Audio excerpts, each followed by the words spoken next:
Magandang araw po sa inyo, Sir Blair.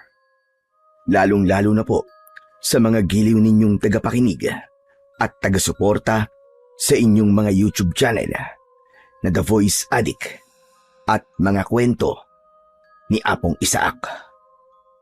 Ang kwentong aking ibabahagi ay nangyari taong 1990. Isa po akong albularyo sa baryo ng Santa Fe at isa rin po akong vigilante pagsapit ng gabi. Nang mamatay ang aking ina, nawala ang tiwala ko sa batas. Kaya gumawa po ako ng paraan para mabigyan ng hustisya ang pagkamatay ni nanay. Ngunit sa paghanap ko ng katarungan para sa aking ina, natuklasan ko ang mga nilalang na nagtatago sa dilim upang mambiktima ng mga tao. Kaya ang dapat sana na paghihiganti ko sa taong pumatay sa aking ina ay nauwi sa pakikipaglaban ko sa mga aswang. At doon nga po nagsimula ang nakakakilabot kong karanasan na hindi ko makakalimutan. Bago ko nga pala simulan ang aking kwento, ay nais ko lamang pong ipaalam sa inyo na ang mga pangalan at lugar na aking ginamit ay sinadya ko pong binago upang mapangalagaan ang kaligtasan ng lugar sa totoong pinangyarihan ng aking kwento. Kilalanin niyo na lamang po ako sa pangalang Ador. At ito ang aking kwento. Hindi. Bakit 3 taon lang? Bakit 3 taon lang ang hatol nyo sa lalaking pumatay sa aking ina? Kitang-kita ko kung paano niya binugbog ang kaawa-awa kong ina. Kaya bakit ilang taon lang ang hatol nyo sa kanya? Ang dapat sa kanya, mabulok sa kulungan hanggang sa mamatay. Ador, gumising ka. Nananaginip ka na naman. Bawiin nyo nga, tol. Kulang pa sa kanya ang 3 taon para pagbayaran niya ang ginawa niya kay nanay. Hindi! Ador, gumising ka. Isang nakakabinging sampala ang dumapo sa aking pisngi at tuluyang napagising sa natutulog kong diwa. Pawisan ang aking noo at habol ko ang sarili kong hininga nang mapabalikwas ako ng bangon. Tumambad sa aking paningin ang aking lolo na si Lolo Ben. Siya na ang nagpalaki sa akin magmula nang mamatay si Nanay Fortesa. Hindi ko siya totoong lolo, ngunit minahal niya ako ng higit pa sa kanyang buhay. Napatitig ako sa muka ni Lolo Ben. Baka sa kanyang muka ang matinding pag-aalala. Ilang saglit pa, iniabot niya sa akin ang isang basong tubig. O heto, uminom ka na muna nitong tubig. Abay kanina pa kitang ginigising. Ang hirap mong gisingin, Ador. Mukha yatang napapadalas na ang pagdalaw ng masamang panaginip sa iyong pagtulog. Hindi ko pinansin ang sinabing yon ni Lolo Ben. Sa halip, tinanggap ko muna ang basong hawak ng matanda. Ininom ko ang laman nun at guminhawa ang aking pakiramdam. Nang maubos ko ang tubig, ipinatong ko ang baso sa ibabaw ng maliit na lamesa na malapit sa aking katre. Saka ako nagsalita habang seryosong nakatingin sa muka ni Lolo Ben. Lolo Ben, paulit-ulit po na bumabalik sa isip ko ang eksena na yun sa loob ng hukuman. Kung paanong umiral ang batas at hustisya para kay nanay. Hindi ko talaga matanggap. Paanong 3 taon lang ang hatol nila sa hayop na pumatay sa aking ina? Ador, bumatay sila sa mga ebidensya at testigo. Isa pa, ginawa naman ng mga pulis ang lahat ng makakaya nila para mapanagot ang taong pumatay sa iyong ina. Kaya naman alisin mo na galit sa puso mo Kalimutan mo na ang mga nangyari kay Fortesa. Nakuyom ko ang aking mga kamao dahil sa labis na galit. Naluluwa ang aking mga mata habang naaalala ko pa rin ang nangyari sa aking ina. Lolo Ben, kailanman, hindi ko po makakalimutan na nangyari kay nanay. Walang awa siyang binugbog ng hayop na yun, nang dahil lamang sa gusto niyang manakit ng babae. Rinig na rinig ko po ang pagmamakaawa ni nanay sa kanya, na huwag siyang patayin dahil may anak pa siyang naghihintay sa kanya. Papatayin ko siya, Lolo Ben, at buburahin ko siya sa mundo. Dudurugin ko pati kaluluwa niya. Isinusumpa ko yun. Magbabayad siya. Ador, apo. Huwag mong hahayaan na lamunin ka ng galit. Baka maligaw ka ng landas at tuluyang magkasala sa mata ng ating Panginoong Diyos. Patawarin po ako ng Diyos, Lolo Ben. Pero hanggat hindi ko po nakakamit ang hustisyang nararapat para kay nanay, hindi mawawala ang galit ko para kay Mang Randy. Ador, ano ba ang dapat kong gawin para mawala na ang galit na yan sa dibdib mo? Wala po kayong magagawa, Lolo Ben. Dahil kamatayan lamang po ni Mang Randy ang magpapatahimik sa akin. Isa pa, palagi ko po nakikita sa panaginip ko ang araw na wala akong nagawa para tulungan si nanay. Isang mahinang tapik sa aking balikat ang naitugon sa akin ni Lolo Ben. Kaya naman, tumayo ako at nagpaalam sa kanya. Magpapahangin lang po ako sa labas ng bahay, Lolo Ben. Magpahinga na po kayo. Dahil sa labis na pagtitimpi ko ng galit, hindi ko namalayan na dumudugo na pala ang aking palad mula sa pagkakakuyom ko ng aking kamao. Agad naman yung napansin ni Lolo Ben. Diyos ko po, Ador. Tignan mo nga at dumudugo na ang kamay mo. Hinawakan ng matanda ang kamay ko na mayroon ng bahid ng dugo. Agad niya yung pinunasan ng kanyang panyo. Pagkatapos ay tumayo siya at mabilis na lumapit sa kinaroroonan ng luma kong aparador. Doon nakalagay ang aking mga gamot sa sugat. Isa po akong albularyo, ngunit sa gabi, isa akong vigilante. Pumapatay ako ng mga taong nakagawa ng masama sa kanyang kapwa. Lalo na ang mga taong hindi napapanagot ng batas sa mga krimen na kanilang ginawa. Kaya imbis na magpagamot ako kay Lolo Ben, wala akong inik na lumabas ng bahay at iniwan ang matanda habang naririnig ko ang pagtawag niya sa pangalan ko. Ador! Ador, sandali lang! Saan ka pupunta? Abay, gabi na! Hindi ko nilingon si Lolo Ben. Diretso ang paglalakad ko papunta sa madilim na bahagi ng kakauyan. Tanging ang liwanag lamang mula sa buwan ang nagsisilbi kong tanglaw. Inayos ko ang aking jacket na merong hood. Isinuot ko rin ang aking panyo na madalas kong ipinantataklob sa bibig ko upang hindi ako makilala ng mga taong makakakita sa akin. Pagsapit ko sa gitna ng kakauyan, natanaw ko ang gilid ng kalsada. Napansin ko ang nakahintong sasakyan doon. Patay sindi ang ilaw nito sa unahan. Kaya naman, dahan-dahan akong lumapit sa gilid ng kalsada. Dinukot ko sa bulsa ko ang liyabe o nakel habang nagmamanman ako sa paligid. Pagtingin ko sa unahan ng upuan ng jeep, nakita ko ang isang lalaki na panay ang suntok sa muka ng kaawa-awang driver hanggang sa mawalan na ito ng malay.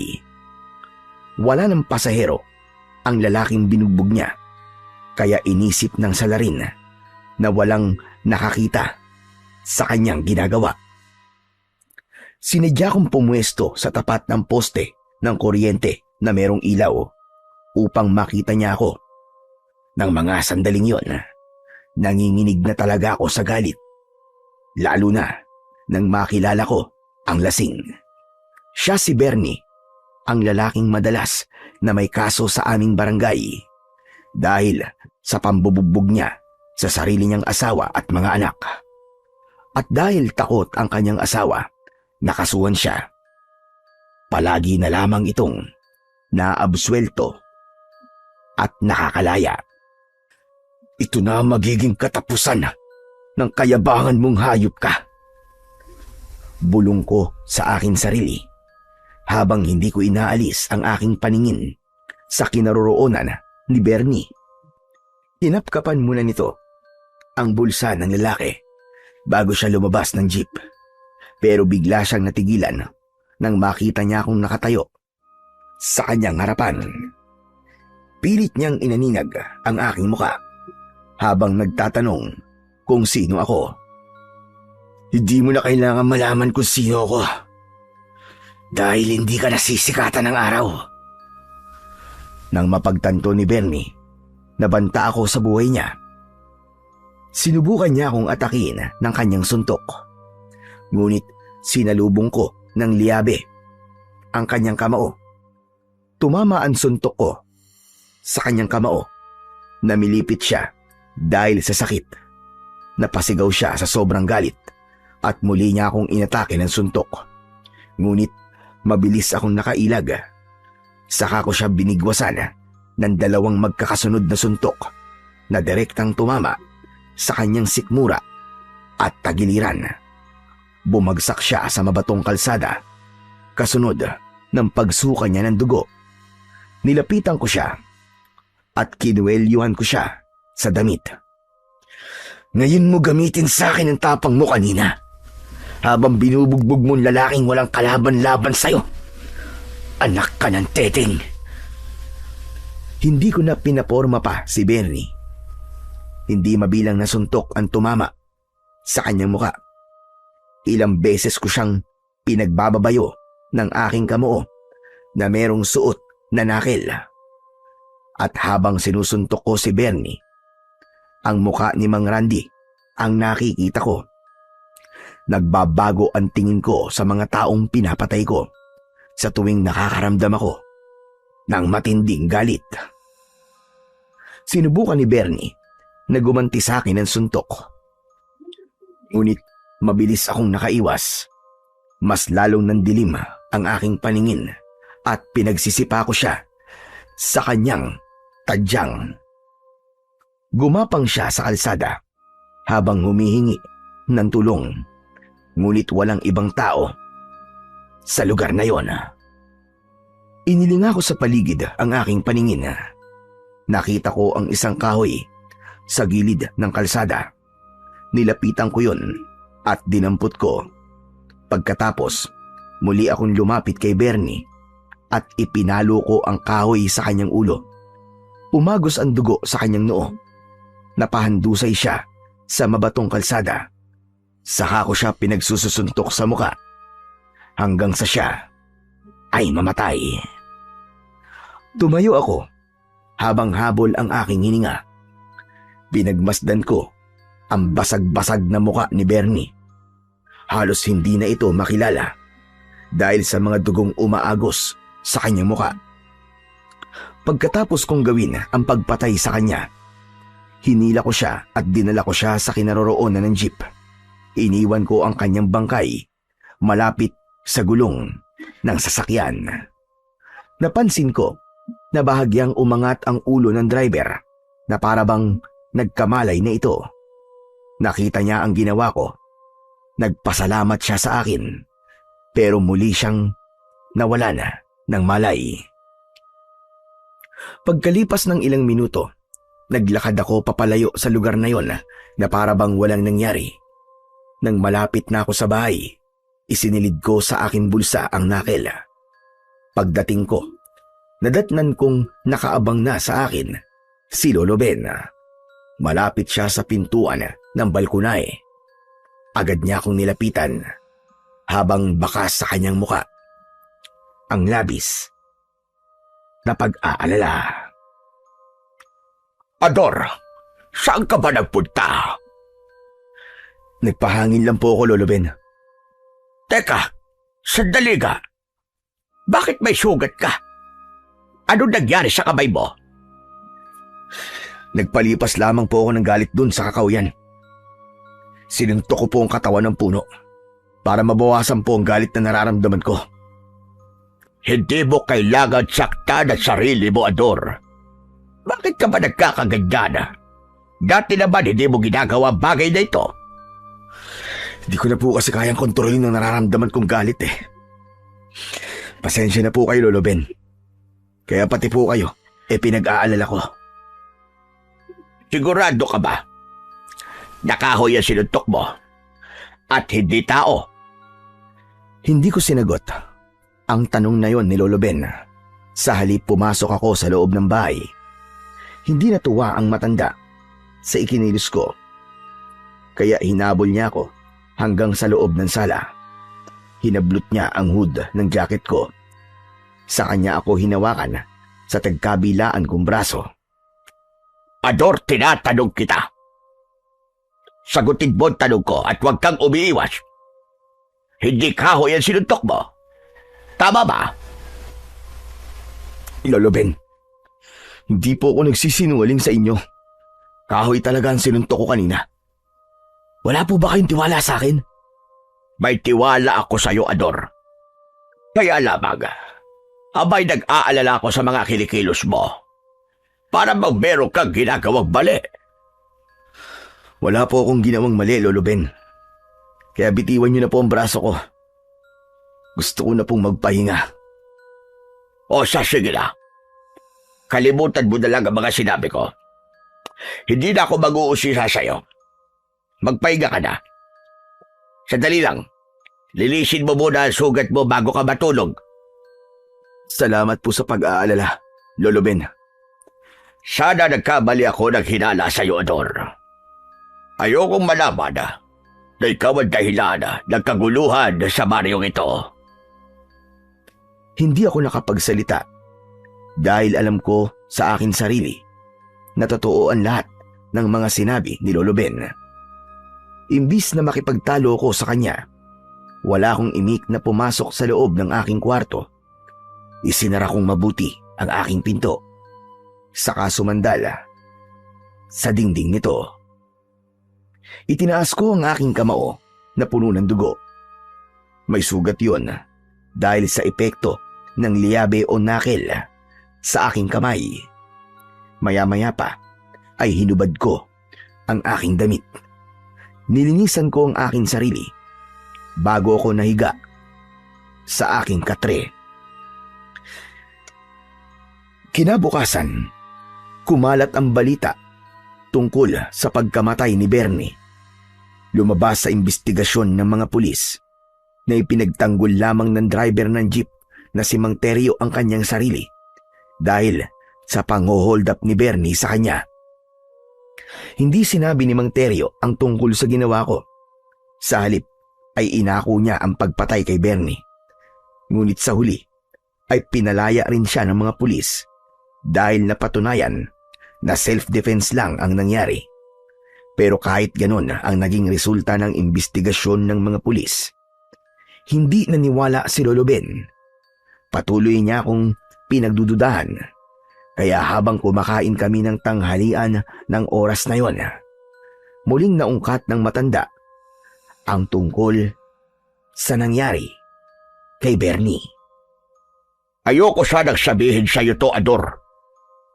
Ngunit nararamdaman ko na may kinalaman ka sa pagkamatay ni Bernie. Apo, sasabihin ko sa iyo muli. Masama ang pumatay. Kasalanan yun sa mata ng Diyos at sa mata ng batas. Ayoko dumating ang araw na ikaw ang tatagtarin ng bala ng mga pulis dahil sa nakapatay ka ng tao. Wala po akong alam sa sinasabi niyo, Lolo Ben eh.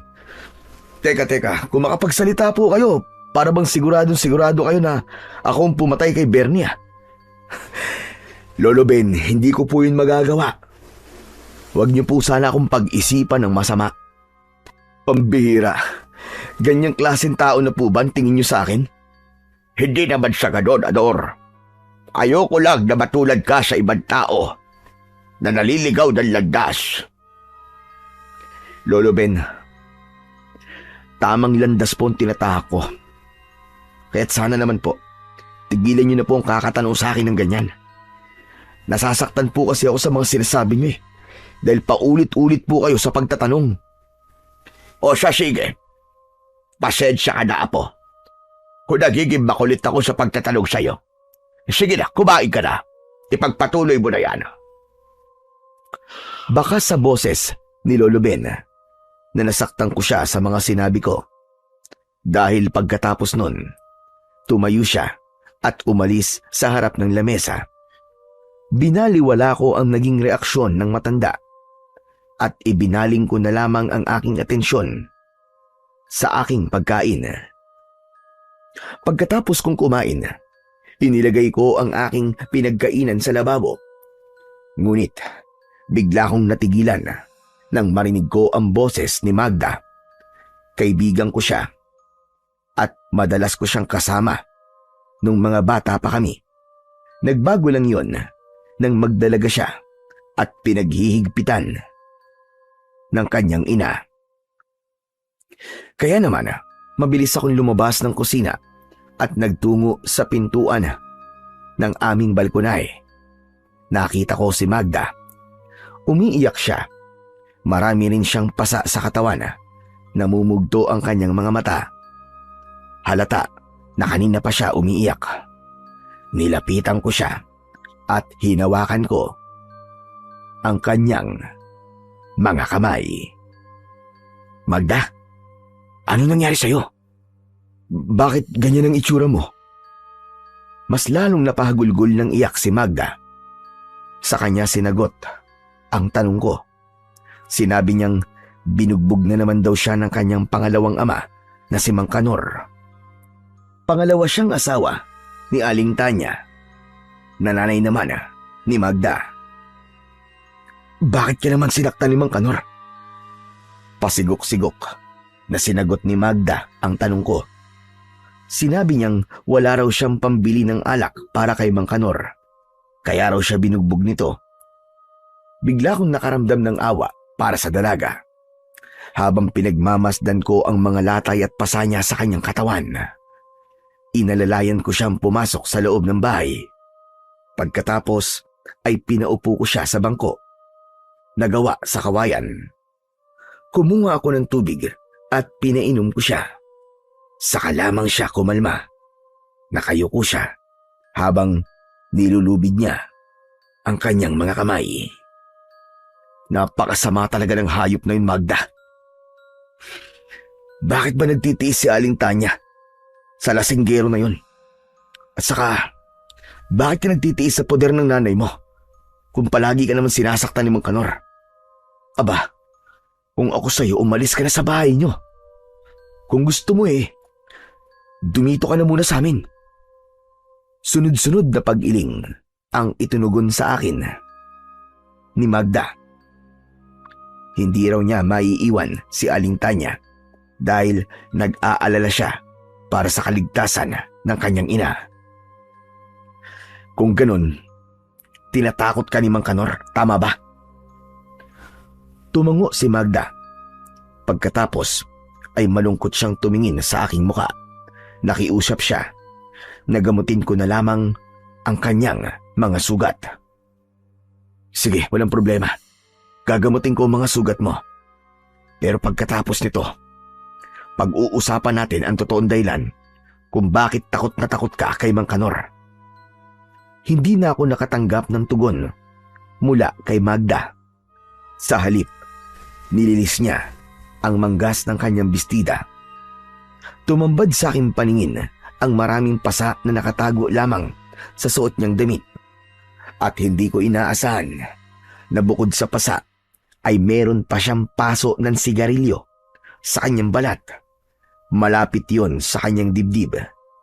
Bumundol ang kaba sa aking dibdib nang magtama ang aming mga paningin ni Magda. Napaiyak ulit siya habang nanginginig ang kanyang mga kamay dahil sa labis na takot. Bumakas ang galit sa kanyang muka at napakuyom ako ng aking mga kamao. Malala ang ginawa niyang to sa'yo, Magda. Hindi na pwedeng palampasin to. Hinawakan ni Magda ang aking mga kamay na para bang nakikiusap na wag akong maingay. Sa halip ay ituloy ko na lang daw ang panggagamot ko sa kanya. Kaya naman, ginamot ko ang kanyang mga sugat at paso sa katawan. Kinuha ko ang dahon ng katakataka mula sa akin lagayan na garapon. Nakababad yon sa malinis na tubig. Ang dahon ng katakataka ay kilala bilang miracle leaf. Maraming benepisyo ito para sa kalusugan, kabilang ang pagpapagaling ng sugat. Gamot rin ang dahon nito sa taong may sakit na hika, ubo at arthritis. Maya-maya ay dinikdik ko ang dahon ng katakataka sa maliit kong lusong na gawa sa bato. Kinuha ko ang katas nito, saka ko ipinatak sa sugat ni Magda. Pagkatapos ko siyang gamutin, muli akong nagsalita. Magda, sabihin mo nga, natatakot ka ba na magsumbong sa mga pulis? E paano? Kung hindi lang ito ang sapitin mo, paano kung mapatay ka niya, Magda? Umiling-iling si Magda. Marami na raw beses na nakulong si Mang Kanor, ngunit malakas ang impluwensya nito sa mga pulis, kaya agad din itong nakakalaya. Pagkatapos, babalik daw ulit sa bahay nila para parusahan silang mag-iina. Ayaw na raw niyang lumaki ang gulo dahil pagod na daw siya na lumaban. Sinasabi mo bang magtitiis ka na lang?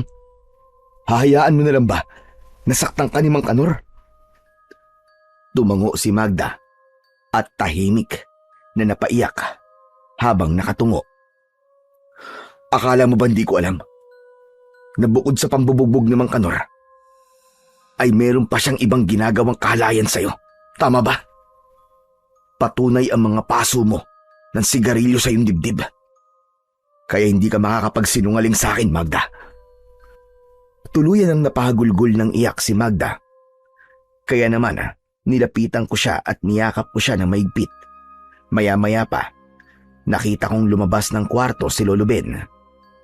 Lumapit ang matanda sa aming kinaroroonan at bumakas sa kanyang muka ang awa para kay Magda. Narinig ko ang mga pinag-usapan yung dalawa. Dapat isumbong mo na sa mga pulis ang ginagawa sa'yo ni Kanor. Huwag mo nang hintayin na patayin ka niya, Magda. Bumitaw si Magda mula sa pagkakayakap ko at galit siyang nagsalita. Sinabi niya na wala siyang tiwala sa batas, lalo na sa mga pulis. Ang gusto raw niya, ang humatol kay Mang Kanor, ay ang bijilanting gumagala sa gabi. Sa puntong yun, natigilan ako. Hindi ko akalain na merong isang tao na pabor sa ginagawa ko. Ngunit hindi ako nagpahalata na natutuwa ako sa mga narinig ko. Dahil nahuli ko si Lolo Ben na nakatingin sa akin na para bang sinusuri niya ang magiging reaksyon ko. At habang nakikinig ako sa mga sinasabi ni Magda, tumatakbo naman sa isip ko ang isang plano. Mamayang gabi, hindi ako makakapayag na sikatan pa ng araw si Mang Kanor. Hindi magtatagal. Matatapos na rin ang paghihirap mo, Magda. Pasasaan ba? At matsitsyempuan din siya ng bijilanting gumagala sa ating lugar. Kahit ang bijilanting tinutukoy mo, Ador, wala siyang karapatang pumatay ng tao. Wala siyang ipinagkaiba sa mga taong pinatay niya. At Diyos lamang ang may karapatang magparusa kay Kanor at ang batas lamang din ang may karapatang humuli sa kanya. Wala na pong batas na umiiral sa baryo natin, Lolo Ben. Dahil ang batas dito ay ang pera ng mga mayayamang mga tao. Tayong mga mahihirap, tayo ang kanilang laruan. Kaya kung merong tao man na dapat na magparusa sa kanila, walang iba kundi ang vigilante. Dahil sa kanya, nababawasan ang masasamang tao sa mundo. Hindi pa rin tama na panigan mo ang vigilante. Ang mali ay hindi maaaring itama ng isa pang pagkakamali, Ador. Kaya ang batas pa rin natin ang dapat na maghanap ng hustisya para sa nangyari kay Magda. Hindi na ako nagsalita. Sa halip, kinausap ko na lamang si Magda. Tapos na kitang gamutin, Magda. Umuwi ka na sa inyo at magpahinga. Huwag mong kalimutang inumin ng gamot na binigay ko sa iyo, ha? Para kahit papano, mabawasan ang kirot ng sugat mo. Isang tango ang itinugon ng dalaga sa akin. Pagkatapos ay tumayo siya at nagpasalamat sa ginawa ko. Nagpaalam siya sa amin ni Lolo Ben. At nang makaalis si Magda, nabaling ang aking atensyon sa mga gamot. Ano ang tumatakbo sa isip mo, Ador? Wala po, Lolo Ben. Hindi mo ba sasamahan si Magda para magsumbong sa mga pulis dahil sa pag-aabuso sa kanya ni Kanor? Hindi na po yung kailangan, Lolo Ben. Para sa akin, wala na pong batas sa lugar na to. Walang hustisya at wala na rin po akong tiwala sa mga pulis. Isang malalim na buntong hininga ang pinakawalan ng matanda. Saka siya tumingin sa labas ng bintana. Ano na naman po ba tumatakbo sa isip niyo, Lolo Ben? Pinag-iisipan niyo na naman ba ako ng masama? Hindi kita pinag-iisipan ng masama, Ador. Ang iniisip ko ay ang iyong ama. Kung narito lamang sana ang tatay mo, hindi ka siguro magkakaganyan na. Kahit nandito pa po si tatay, hindi magbabago ang paniniwala ko tungkol sa batas na umiiral sa lugar natin. Isa pa, Lolo Ben, 4 na taon pa lamang ako noon nang umalis si tatay. Hindi na siya nakabalik. Hindi nga po yata niya alam na patay na po si nanay eh. Kaya para sa akin, matagal na rin siyang patay. Huwag mo't sabihin ang bagay na yan, Ador. Naniniwala ko na may dahilan kung bakit wala siya sa tabi ninyong mag-ina. Kaya huwag mo siyang huhusgan hanggat hindi mo nalalaman ang totoong nangyari sa kanya. Huwag na lang po natin siyang pag-usapan. Para po sa akin, ay hindi na po siya mahalaga. Kaya huwag niyo na pong babanggitin ang tungkol kay tatay. O siya, sige, ikaw ang bahala. At teka, siya nga pala, bakit sa dinabi-rabi ng mapipili mong trabaho ay ang pagiging albularyo pa? Dahil po kay nanay, Lolo Ben. Kaya gusto kong maging albularyo. Kung noon na nasaktan siya at marunong na po akong manggamot, baka sakaling nailigtas ko pa siya.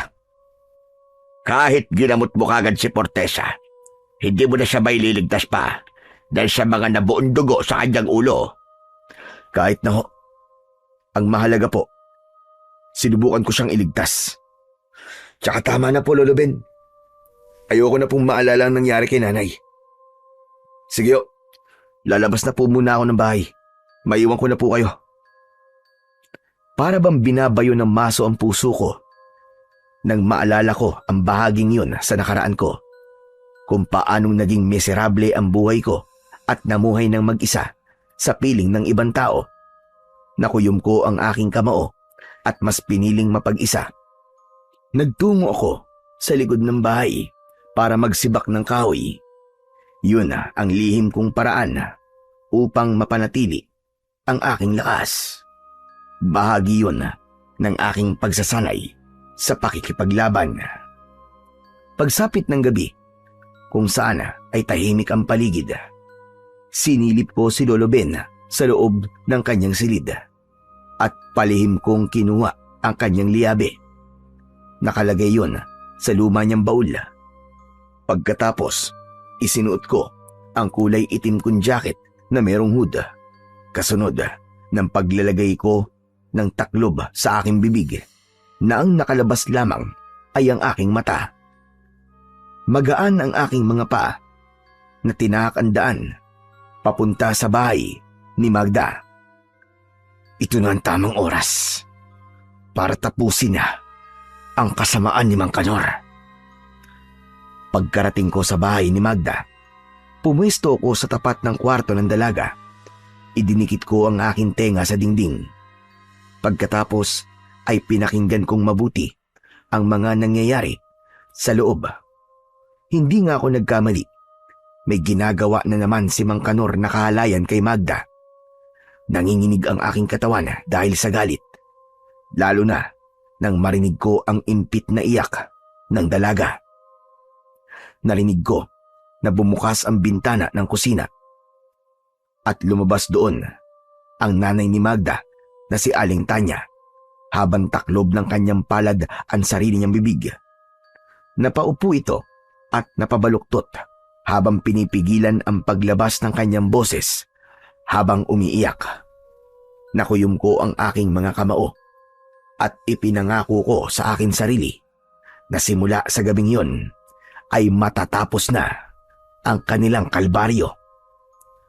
Nang matapos si Mang Kanor sa kanyang kahalayan kay Magda, lumabas ito ng bahay at sinampal ang asawa.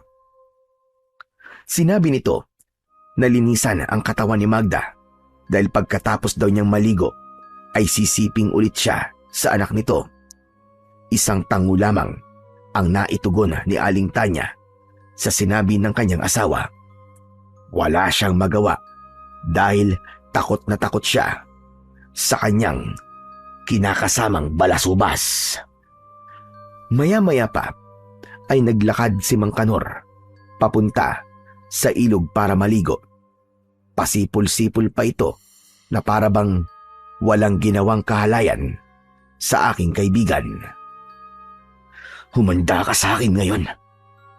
Malapit na kitang sintensyahan. Halos bumaon ang liyabe sa aking kamay dahil sa galit. At habang sinusundan ko sa paglalakad si Mang Kanor, hindi ko rin inaalis ang tingin sa kanyang likuran. Ngunit bigla itong natigilan. Hinawakan ni Mang Kanor ang kanyang tiyan na para bang may masakit sa bahaging yun. Ano nangyayari sa kanya? Napaluhod ang lalaki sa lupa habang sapu-sapo ang kanyang dibdib. Mabilis akong nagtago sa likod ng puno habang pinagmamasdan ko ang nangyayari sa kanya. Maya-maya pa, malakas siyang sumigaw at nagbago ang kanyang anyo.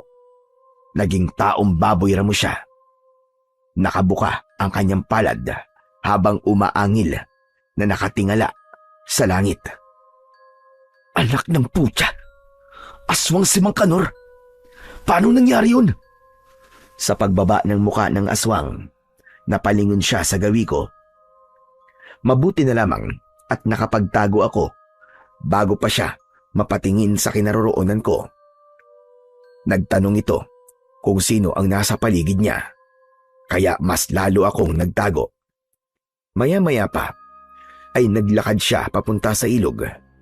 Sinundan ko ulit siya. Nagpalipat-lipat ako ng pagtago sa mga puno na madadaanan ko. Ilang sandali pa, nakita ko na sinunggaban niya ang usa. Walang awa niyang nilantakan yun at narinig ko pati ang pagsipsip niya ng dugo sa leeg ng usa. Kaya siguro malakas ang loob niya gumawa ng masama. Dahil iniisip niyang malakas siya at walang makakatalo sa kanya.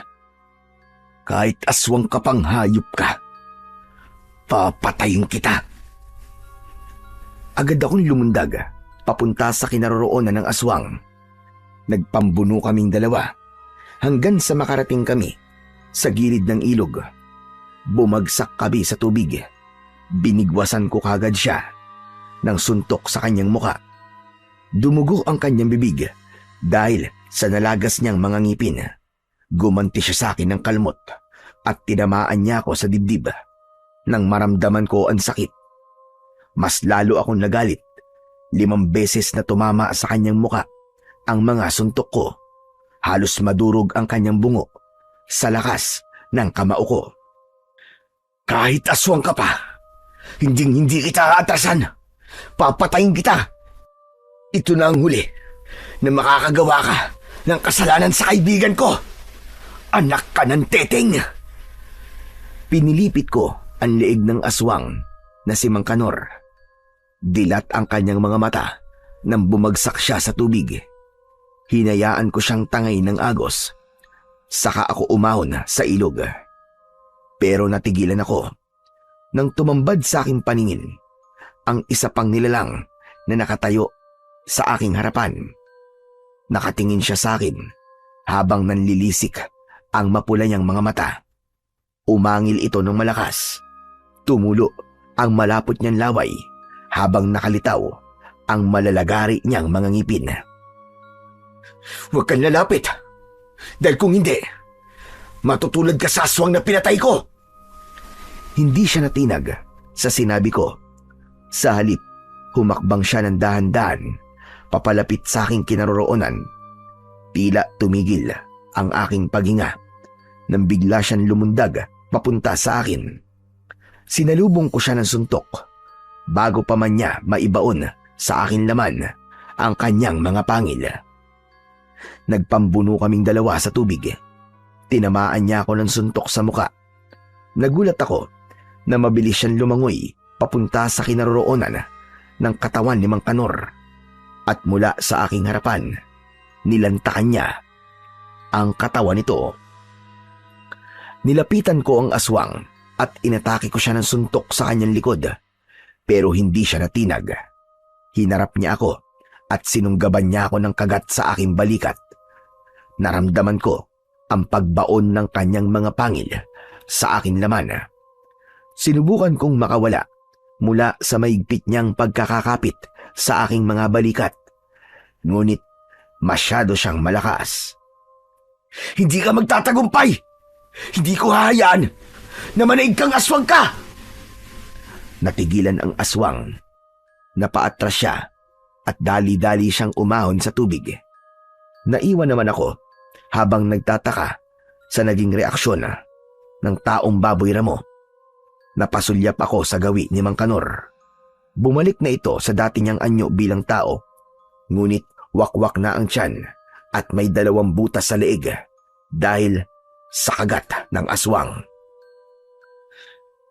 Ngayon lamang ako nakakita ng aswang na kumakain ng kapwa niya aswang. Ano kaya ang ibig sabihin nun?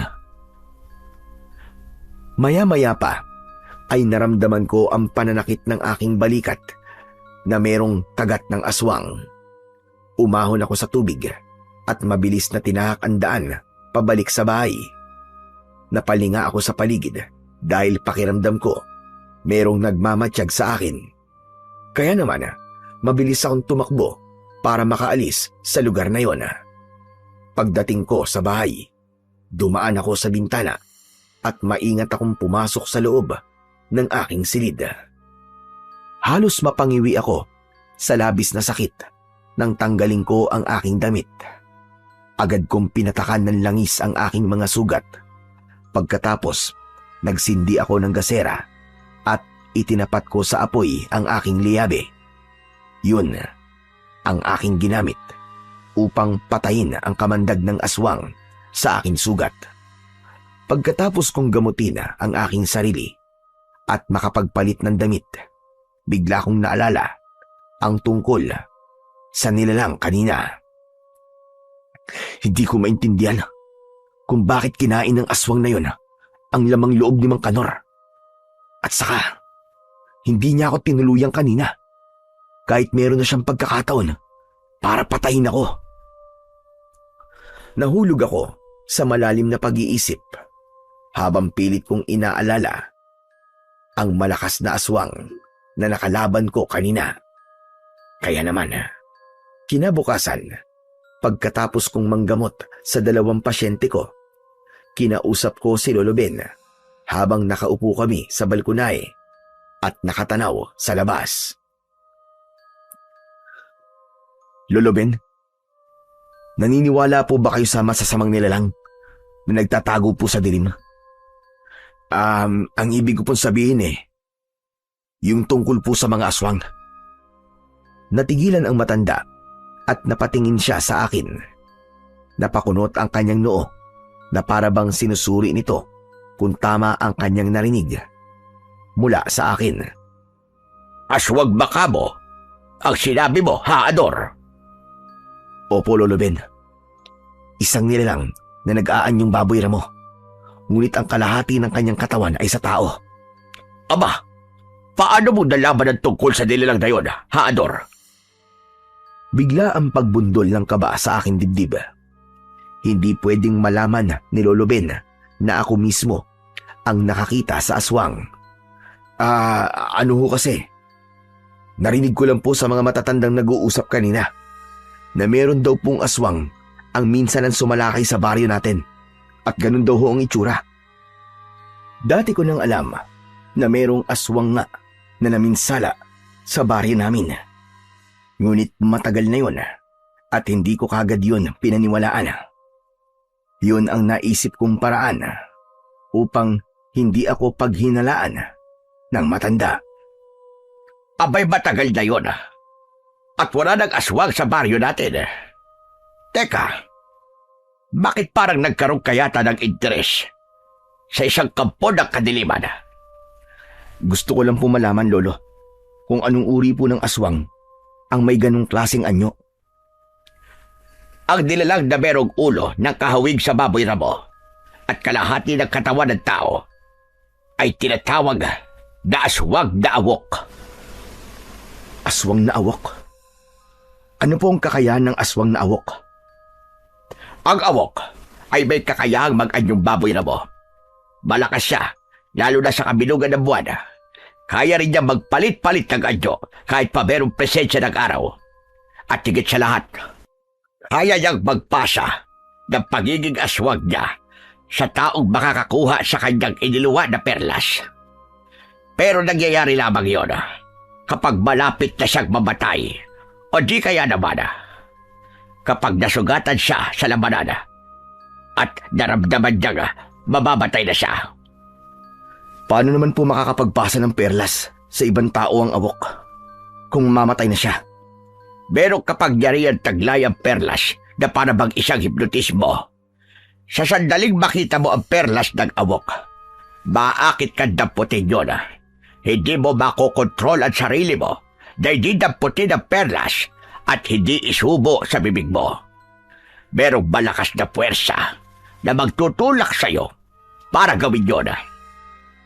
Kung ganun po, sa pilitan po mangyayaring pagtanggap sa perlas ng aswang na awok. Tama ka, Dor. Kadalasan, ang mismong pumatay sa awok ang pinaglilipatan ng perlas. Ano naman po ang kahinaan ng aswang na awok? Mahina siya sa tubig. Kadalasan, takot siya sa mga sandatang gawa sa metal. Kagaya na lamang ng tabak o kaya naman nagliabe. Bigla kong naisip na kaya siguro natakot sa akin ang aswang na awok ay dahil meron akong suot na liabe. Maya-maya pa, biglang tumigil sa pagsasalita si Lolo Ben nang mapatingin siya sa aking balikat at braso. Aba, teka, na paano yung balikat mo at may sugat ka, Dor? Saka, sa braso mo meron ding gasgas. Bigla kong nahawakan ang aking balikat. Umisip ako ng paraan kung paano ko malulusutan ang tanong na yon ng matanda. Mabuti na lamang at biglang dumating si Magda. Kaya naman nabaling sa kanya ang atensyon ni Lolo Ben. Sinabi ni Magda na natagpuan daw sa ilog ang wala ng buhay na katawan ni Mang Kanor. Nagkatinginan kami ni Lolo Ben at agad kaming nagtungo sa kinaroroonan ng ilog. Pagdating namin doon, tumambad sa aming paningin ang maraming mga tao na nakikiosyoso. Ngunit ang mas umagaw ng aking atensyon ay ang lalaking nakatayo habang nakatunghay sa maputlang katawan ng bangkay ni Mang Kanor. Kasunod ng malakas nitong boses habang nakikipag-usap sa dalawang lalaki na kasama nito. Ano raw ang sabi ng mga nag-imbestigang mga pulis?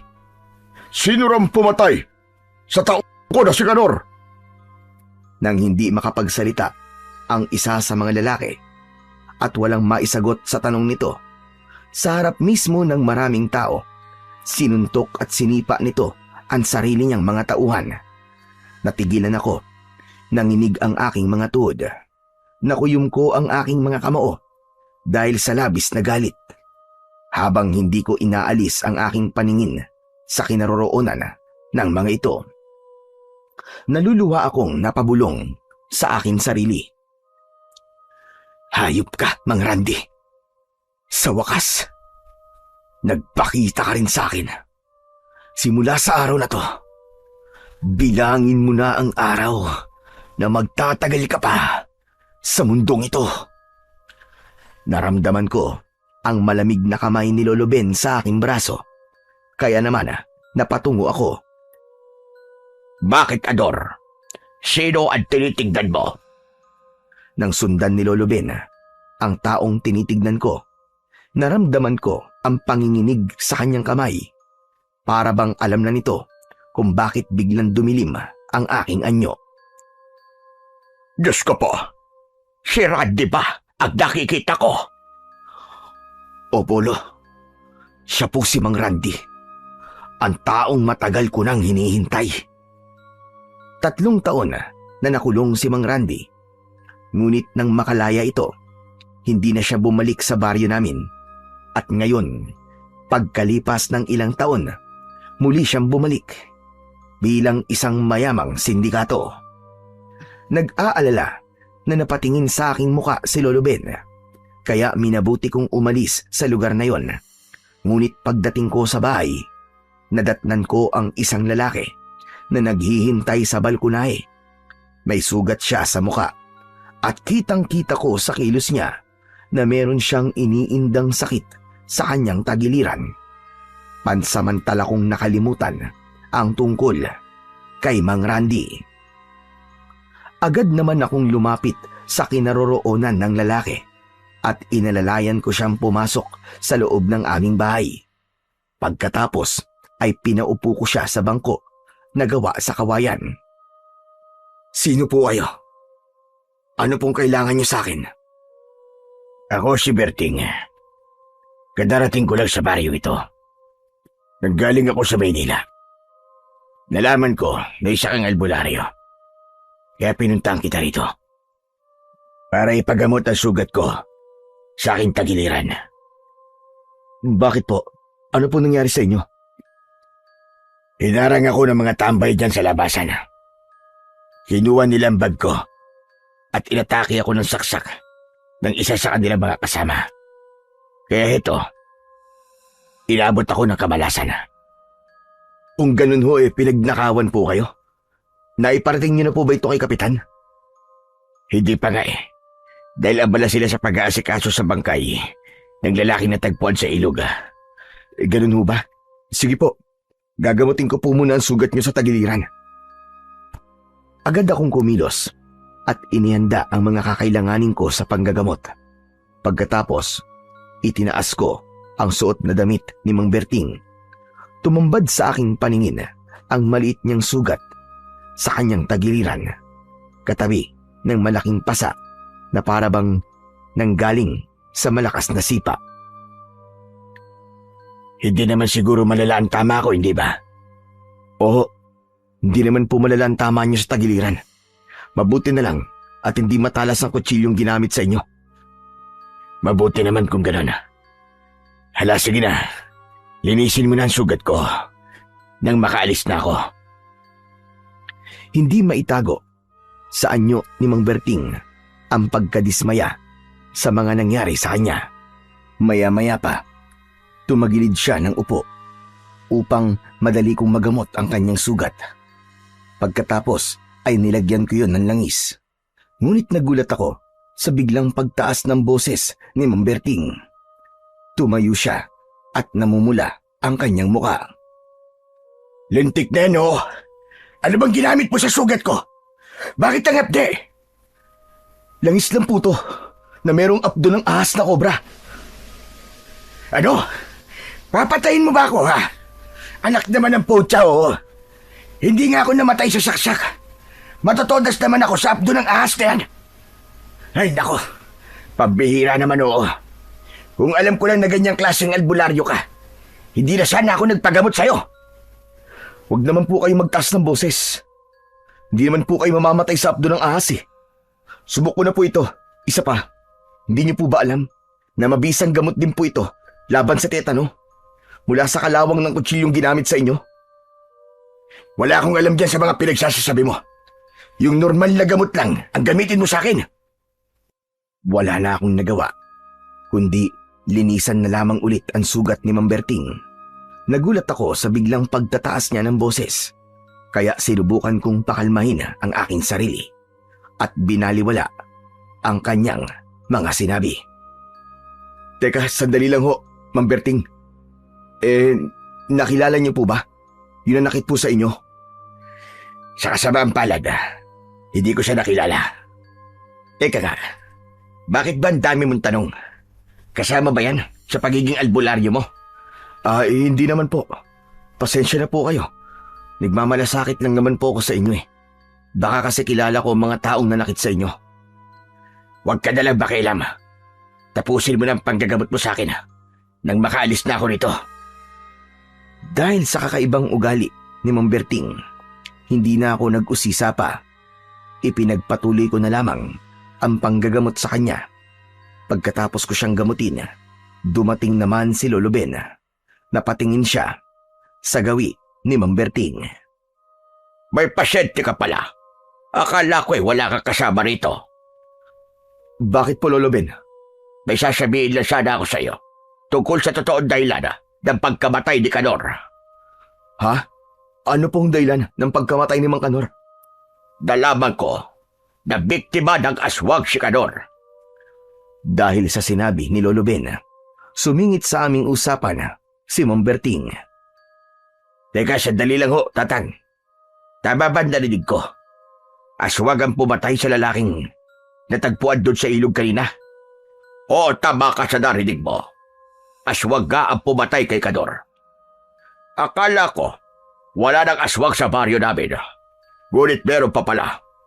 Mas lalong lumakas ang hinala ng lahat na kagagawa ng aswang ang nangyari sa kanya batay sa sugat nito, sa kanyang leeg at sa kanyang tiyan.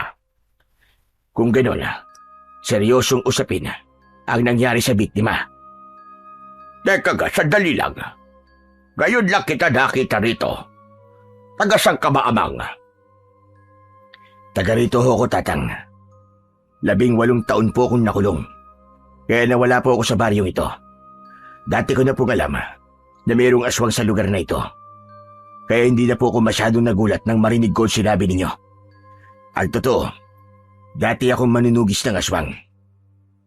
Kung ganun, bakit hindi po kayo lumaban kanina? Nang pinagnakawan po kayo ng mga kawatan sa labasan. Ang alam ko po kasi sa manunugis ng mga aswang ay mahusay pagdating sa pakikipaglaban.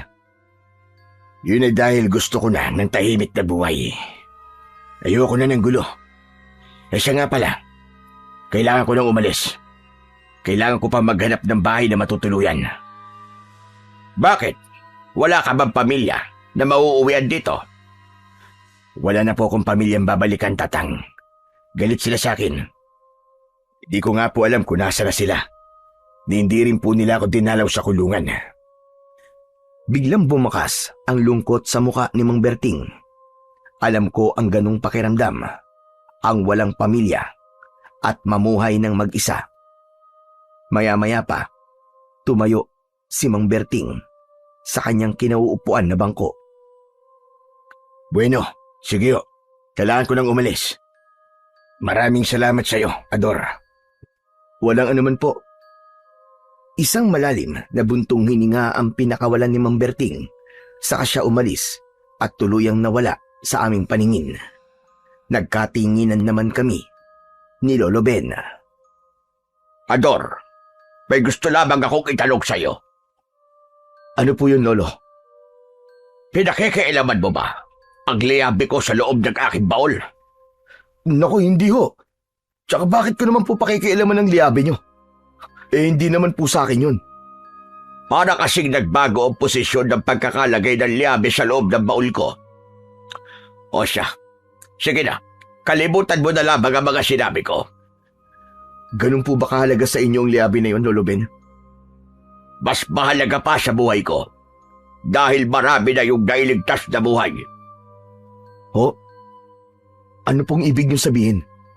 Ang liabe na yon ay mabisang panlaban sa mga aswang na awok. Sa oras na mausanan ng orasyon ng sandatang yon, magkakaroon yun ng kapangyarihan. Magtataglay ng kakaibang lakas ang sino man na magsusuot nito. Isang lakas na kayang durugin ang buto ng aswang. Pero paano po kayo nagkaroon ng ganong klaseng sandata? Binana ko yon mula sa aking ama na isang antigero. Ang totoo niyan, dati akong manunugis ng mga aswang. Ngunit tumigil ako at itinago ko na lamang ang liabe sa loob ng luma kong baul. Bakit po kayo tumigil sa pagiging manunugis ng mga aswang? Dahil may nangyari sa akin na mahirap ipaliwanag. Ano po yun, Lolo Ben? Huwag mo nang alamin pa, Ador. Biglang lumikot ang mga mata ni Lolo Ben at hindi siya makatingin sa akin ng diretso. Sa halip, ibinaling niya ang kanyang paningin sa kinaroroonan ng baul at sinadya niyang huwag sagutin ang tanong ko. Bigla tuloy nagulo ang isip ko dahil pakiramdam ko merong inililihim sa akin ang matanda. Pumasok siya sa loob ng kanyang silid at kinuha ang liabe sa loob ng baul. Pagkatapos nun, ay iniabot niya yon sa akin. Kunin mo ang liabe na ito bilang proteksyon mo laban sa mga aswang. Lolo Ben, bakit niyo po ito binibigay sa akin? Hindi ko na magagamit yan. Mas kailangan mo yan. Lahat ng mga aswang na makikita mo, patayin mo. Magiging vigilante ka ng mga aswang at doon mo ibaling ang galit mo. Ibaling mo ang tapang mo sa paggawa ng kabutihan, hindi para sa paggawa ng kasamaan. Alam ko po na kaya niyo po ito pinagkakatiwala sa akin ay dahil ayaw niyo pong gumawa ko ng masama laban kay Mang Randy. Tama ka. Dahil walang maidudulot na maganda ang paghihigante. Imbes na pag-isipan mo siya ng masama, bakit hindi mo nalang ibaling sa mga aswang ang galit na nararamdaman mo? Meron ka pang maililigtas na tao kapag nagkataon. Nasasabi niyo lang po ang bagay na yan dahil hindi po kayo nasa kalagayan ko.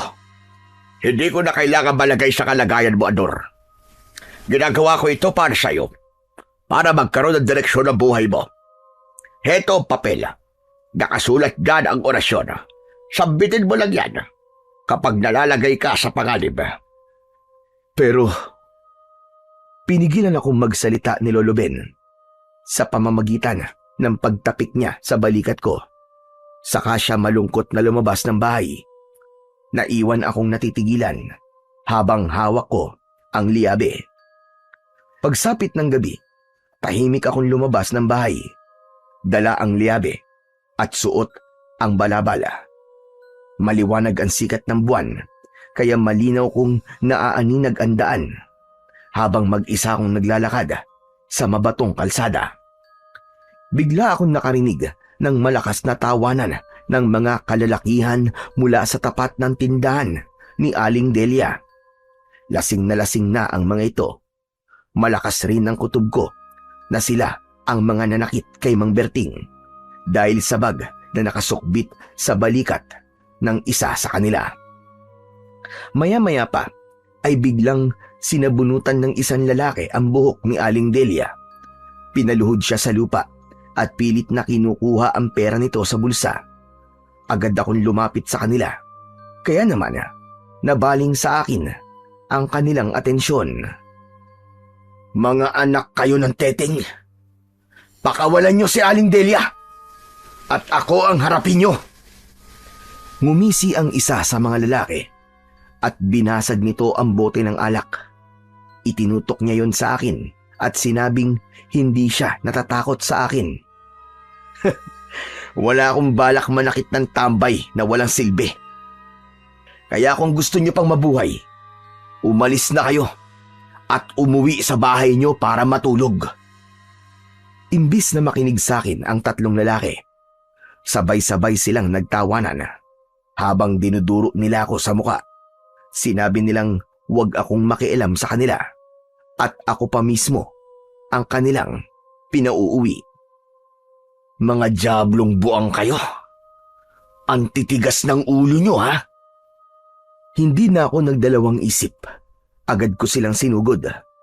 Inatake ko sila ng tag-iisang suntok sa muka. Bumagsak sila sa lupa habang namimilipit sa labis na sakit. Bumangon naman ang isa sa kanila para atakihin ako ng suntok. Ngunit nakaiwas ako. Gumanti ako ng sipa at suntok na tumama naman sa tagiliran ng lalaki. Ang dalawa namang lalaki ay mabilis na bumangon at kumuha ng tig-isang bote. Binasag nila yon ng sabay. Pagkatapos, sabay rin silang umatake sa akin ng saksak. Sinipa ko ang kanilang kamay na may tangan ng basag na bote. Kaya naman, nabitiwan nila yon. Saka ko sila binigyan ng tig-iisang suntok sa muka. Bumagsak silang dalawa sa lupa at hindi na nakabangon. Maya-maya pa, lumapit sa akin si Aling Delia at nagpasalamat sa pagkakaligtas ko sa kanya. At nangako siya na wala siyang ibang pagsasabihan ng tungkol sa ginawa ko. Maraming salamat po, Aling Delia. Tumango ang babae at sinabing ipagpatuloy ko ang ginagawa kong kabutihan para sa mga tao. Habang nakikipag-usap ako kay Aling Delia, naramdaman ko na para bang merong nakatingin sa akin mula sa madilim na bahagi ng kakawyan. Napalingon ako sa bahaging yun at kinausap ko si Aling Delia. Pumasok na po kayo sa loob ng bahay niyo, Aling Delia. Sa tingin ko po, merong ibang nilalang na narito lang sa paligid natin.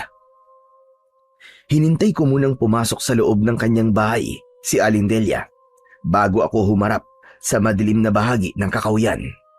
Dinukot ko sa aking bulsa ang papel na ibinigay sa akin ni Lolo Ben. Binasa ko ang nakasulat doon na orasyon at kinabisa ang bawat salita. Nang maiusal ko ang orasyon, naramdaman ko ang pag-iinit ng aking liyabe. Napansin ko na merong mabilis na nilalang na biglang tumakbo papasok sa kakawyan. Agad akong tumakbo para sundan siya. Hindi ko inaalis ang paningin ko sa nilalang na nagpapahabol sa akin. Pagdating ko sa gitna ng kakawyan, bigla siyang nawala. Inilinga ko ang aking paningin sa paligid, ngunit hindi aswang ang tumambad sa aking paningin, kundi si Mang Berting, habang nakatingin siya sa akin at gulat na gulat kung bakit ako naroroon sa gubat. Sino ka? Anong ginagawa mo rito? Hindi ba't ako dapat magtanong yan sa inyo? Narito ako dahil nakita ko ang ginawa mo sa tatlong lalaki. Kakaibang lakas mo at husay sa pakikipaglaban. Kasalanan sa batas ang ginagawa mo. Malakas ang kutob kong ikaw ang bigilante na pumapatay sa mga tao na nagkakasala sa batas. Tama ba ako? Nagkakamali ka. Hindi ako ang bigilanting tinutukoy mo. Hindi mo ako maluloko. Alam ko na ikaw ang bigilante. Kaya tanggalin mo ang taklob sa mukha mo. At sino ka para utusan ako? Ang tanong ko ang sagutin mo. Anong ginagawa mo sa lugar na ito? Wala ka matatanggap na sagot mula sa akin. Ang mahalaga, malaman ko kung sino ka. Kaya ang mabuti pa, magpakita ka ng mukha mo. Hindi yan mangyayari. Ang makita ang mukha ko, labanan mo ko nang makita mo ang hinahanap mo. Dahil naniniwala ko na isa kang kampod ng kadiliman. Isa kang aswang. Hindi ako aswang. Baka ikaw ang aswang. Matagal kaming nagkatitigan ni Mang Berting. Nagpapakiramdaman kaming dalawa kung sino ang unang aatake sa amin. Malakas ang kutob ko na aswang si Mang Berting dahil hindi nawala ang pag-iinit ng aking liabe. Nang tangka na siyang susugod sa akin, bigla siyang nilundag ng aswang mula sa kanyang likuran. Bumagsak sa lupa si Mang Berting habang nakikipagpambuno siya sa aswang. Mabilis naman akong kumilos. Nilapitan ko sila at sinuntok ko ang likod ng aswang na awok. Matagal na umangil ang aswang dahil sa labis na sakit. Kitang-kita ko na lumabas ang kanyang buto sa likod. Bumulwak ang dugo mula sa nakabuka niyang sugat hanggang sa bumagsak siya sa lupa. Kaya naman, nagkaroon ako ng pagkakataon para alalayang makatayo si Mang Berting. Hindi pa man kami nakakabawi ng lakas. Sinunggaban ulit kami ng aswang na awok. Tumalsik kami ng pasadsad sa lupa. Mabilis din akong bumangon at sinalubong ng suntok ang papasugod na aswang. Tinamaan ko siya ng malakas na suntok sa kanyang leeg. Nakita ko na lumabas ang kanyang buto at tumagas ang kanyang dugo mula sa kanyang sugat. Si Mang Berting naman, tumayo siya at dinukot ang punyal mula sa kanyang bewang. Inatake niya ng saksak sa likod ang aswang hanggang sa tuluyan itong bumagsak sa lupa at binawian ng buhay. Habol ang hininga na tumingin sa akin si Mang Berting. Ito ang dahilan kung bakit nandito ako sa gubat. Para abangan ang mga aswang. Nang sa ganun, makita ko rin ng vigilante na pumapatay sa mga taong may pagkakasala sa batas. Bigla akong kinabahan. Nagtataka ko sa totoong motibo ni Mang Berting at kung bakit niya kailangang makita ang vigilante at ang mga aswang. Ikaw, anong dahilan at nandito ka? Meron akong nakitang nilalang na mabilis na tumakbo papunta sa bahaging ito ng kakahuyan. Hinabol ko siya dahil balak ko siyang patayin. Ibig sabihin, pareho pala tayo ng layunin. Ang patayin ng mga aswang sa lugar na ito. Ang kailangan ko na lang ay makilala kung sino ang vigilante. Palihim kong inayos ang aking hood, pati na ang panyo na nakaharang sa aking bibig. Nag-aalala ko na baka makilala ko ni Mang Berting. Hanggat hindi ko nalalaman kung ano ang totoong dahilan at gusto niyang makita ang vigilante, kailangan kong mag-ingat sa kanya. Hindi niya pwedeng malaman kung sino akong talaga. Kailangan ko nang umalis. Kung gusto mong hanapin ng vigilante, hanapin mo siya na mag-isa. Hindi ako naniniwalang hindi ikaw ang vigilante na hinahanap ko. Kaya wag ka na magkunwari. Isipin mo na ang gusto mong isipin. Basta hindi ako ang vigilante na hinahanap mo. Tutuloy na ako. Sana hindi na maulit ang pagkikita natin ito. Akma niya sana nahahawakan ang aking hood. Nang mabilis kong naiiwas ang aking ulo, tinabig ko ang kanyang kamay. Saka ko siya itinulak papalayo sa aking kinaroroonan. Sa susunod, napagtangkaan mo pang hawakan ang aking taklob sa ulo. Magkakamatayan na tayo. Hindi ako natatakot sa'yo.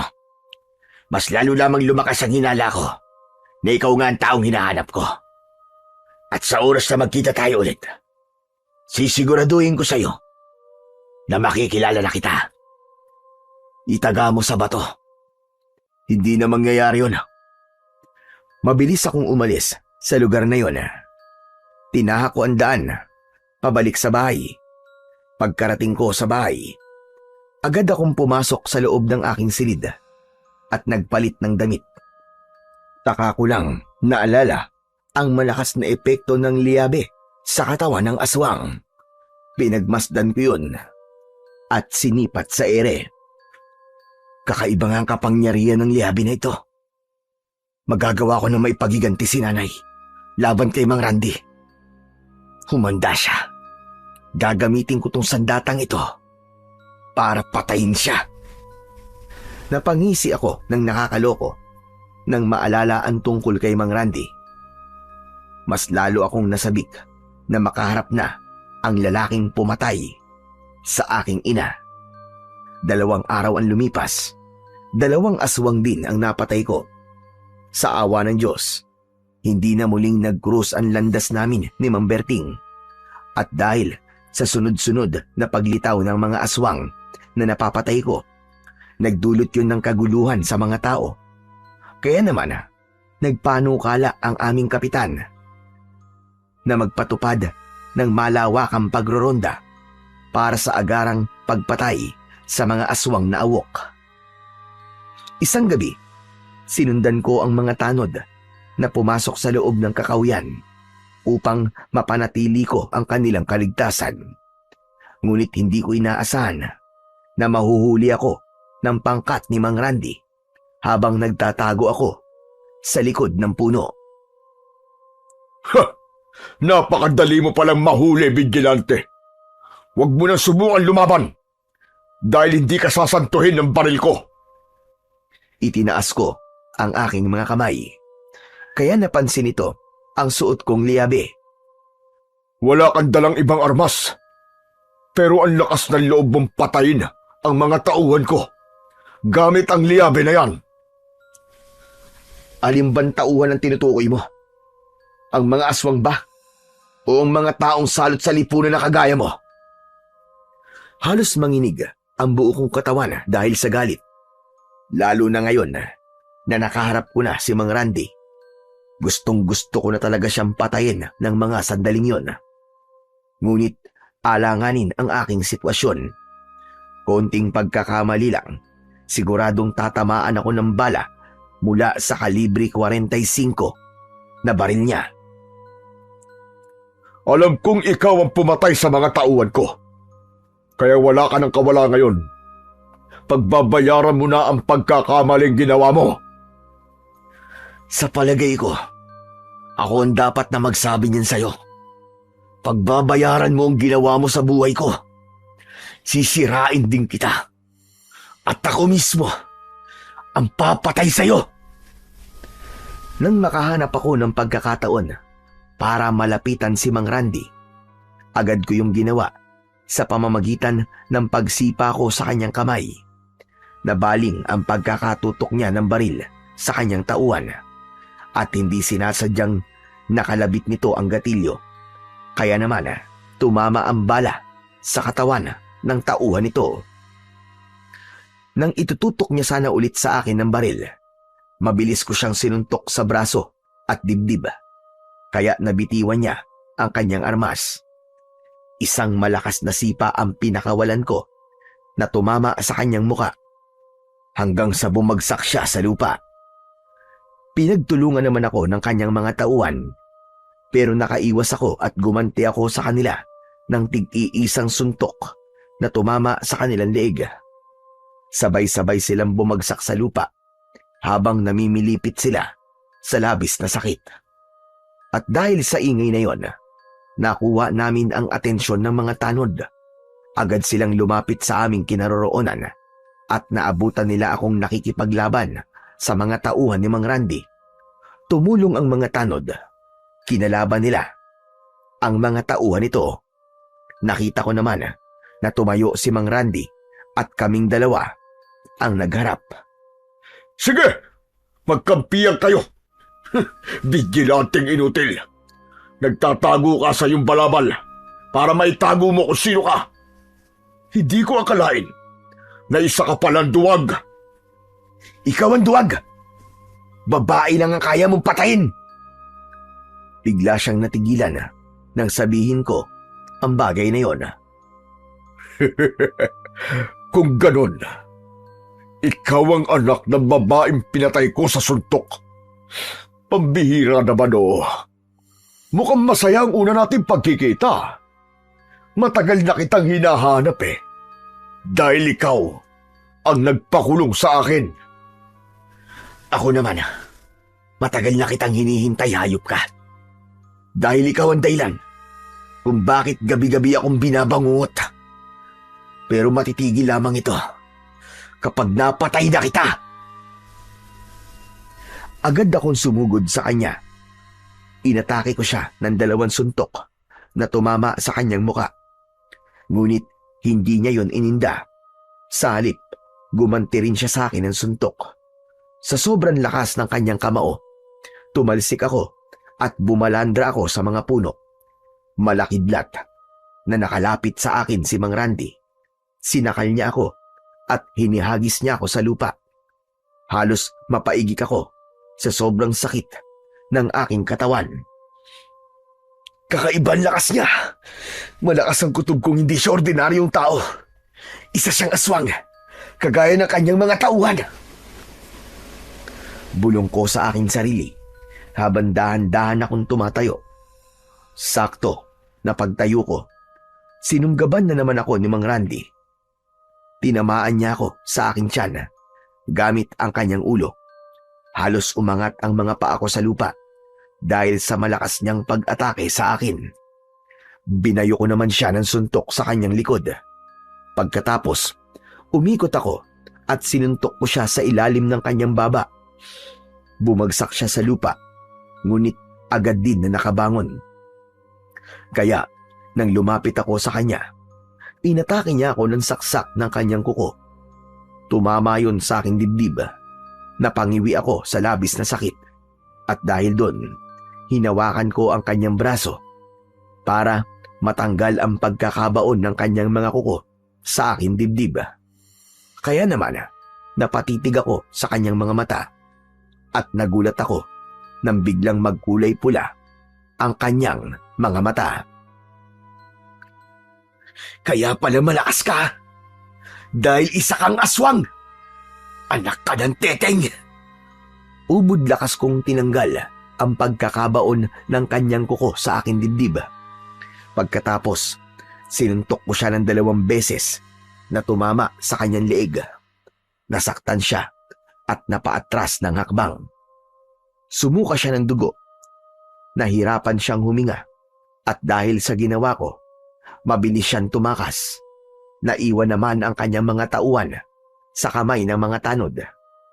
Sa bigla ko namang pagtayo, nakaramdam ako ng hilo dahil yon sa sugat ko sa aking dibdib. Kailangan ko makaalis kagad sa lugar na to bago pa ako maubusan ng lakas. Pasuray-suray akong naglakad at hindi ko pinansin ang pagtawag ng mga tanod sa akin. Tinawag nila ako sa pangalang Vigilante at sobra silang nagpasalamat sa aking ginawa. Ngunit sa pagkakataon na yon ay hindi na yon mahalaga dahil kakaiba na ang nararamdaman ko. Habang tinatako ang daan papunta sa bahay, natigilan ako sa paglalakad. Tumambad sa aking paningin ang aswang na nakatayo sa unahan ng aking daan. Hindi ako maaaring magkamali. Siya ang aswang na awok na nakalaban ko sa ilog. May tama ka na kuko ng aswang sa iyong dibdib. 15 minuto, makakaramdam ka ng paghihina. Kailangan mong magamot kagad. At sino ka? Bakit parang sa tono ng pananalita mo? Wala kang balak na atakihin ako. Dahil hindi ako masamang aswang, palagi akong nakasubaybay sa'yo. Alam ko ang kilos at galaw mo. Hindi kita nakilala kagad nung una. Kaya nasaktan kita. Pero ngayon, hayaan mong tulungan kita. Alisin mo muna ang liyabi sa kamay mo. Hindi mo ako maluloko, hayop ka. Dahil sa oras na tanggalin ko ang liyabi sa kamay ko, magagawa mo na akong saktan. Magtiwala ka na lamang sa akin. Patutunayan kong hindi ako masama. Sige na, gawin mo na ang inuutos ko. Malapit nang kumalot ang lason sa iyong katawan. Kailangan masipsip ang lason sa sugat mo. Bigla ako napaluhod sa lupa. Nanlalabo na ang aking paningin, ngunit mas pinili kong hindi maniwala sa aswang. Kaya lang, unti-unti ko nang nararamdaman ang labis na panghihina. Hindi na nagdalawang isip ang aswang. Mabilis niya akong nilapitan. Sinipa niya ang aking kamay kaya natanggal ang liabe. Agad niya akong sinunggaban at sinipsip niya ang lason mula sa aking sugat. Napasigaw ako dahil sa labis na sakit. Bumagsak ako sa lupa at mula sa aking harapan, kitang-kita ko na idinura niya ang dugo na nasipsip niya mula sa aking sugat hanggang sa tuluyan na akong nawalan ng malay. Nagising ang natutulog kong diwa dahil sa malakas na pagbayo ng lusong sa aking tabi. Nang magmulat ako ng aking mga mata, nakita ko sina Lolo Ben at Mang Berting. Napabalikwas ako ng bangon at nagtataka kong napatingin sa gawi ng mga ito. Nasaan ang aswang, Lolo Ben? Iniligtas ako ng aswang! Hindi ko alam ang sinasabi mo, Ador. Si Berting ang nakakita sa'yo. Natagpuan kanyang nakadusay sa kakauyan habang wala kang malay. Hindi po ako maaaring magkamali, Lolo Ben. Aswang ang tumulong sa akin. Sinipsip pa nga niyang dugo mula sa akin sugat. Kung si Mang Berting ang nakahanap sa akin, natitiyak ko po na siya ang aswang na tumulong sa akin. Nagkakamali ka, Ador. Hindi ako isang aswang. Totoo na ako nakakita sa'yo sa kakauyan. Sa palagay ko, iniwan ka niya ron.